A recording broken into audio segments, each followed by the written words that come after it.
భారత ప్రధాని అమెరికా పర్యటనలో భాగంగా ఉక్రెయిన్ అధ్యక్షుడు జెలెన్స్కీతో ద్వైపాక్షిక భేటీలో పాల్గొన్నారు. జెలెన్స్కీతో భేటీ అయినట్లు ప్రధాని మోదీ ఎక్స్ వేదికగా తెలిపారు. ఈ దేశంలో శాంతి స్థాపన అమలుకు భారత్ కట్టుబడి ఉందన్నారు.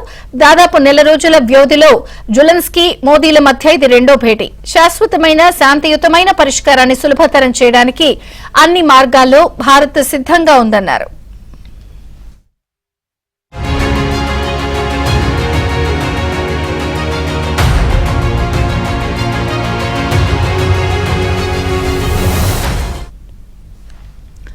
భారత్ ఉక్రెయిన్ల మధ్య సంబంధాలను చురుకుగా అభివృద్ది చేస్తున్నామని జెలెన్స్కీ ట్వీట్ చేశారు. వివిధ రంగాల్లో సహకారాన్ని బలోపేతం చేయడానికి కలిసి పనిచేస్తున్నామన్నారు. అంతర్జాతీయ ప్లాట్ఫామ్లపై ముఖ్యంగా UN G20 సదస్సుల్లో శాంతి సూత్రాన్ని అమలు చేయడం, రెండో శాంతి శిఖరాగ్ర సమావేశం వంటి పలు అంశాలపై చర్చించామన్నారు. తమ సార్వభౌమాధికారం, ప్రాదేశిక సమగ్రతకు స్పష్టమైన మద్దతు ఇచ్చినందుకు మోదీకి కృతజ్ఞతలు అని జెలెన్స్కీ ట్వీట్ చేశారు.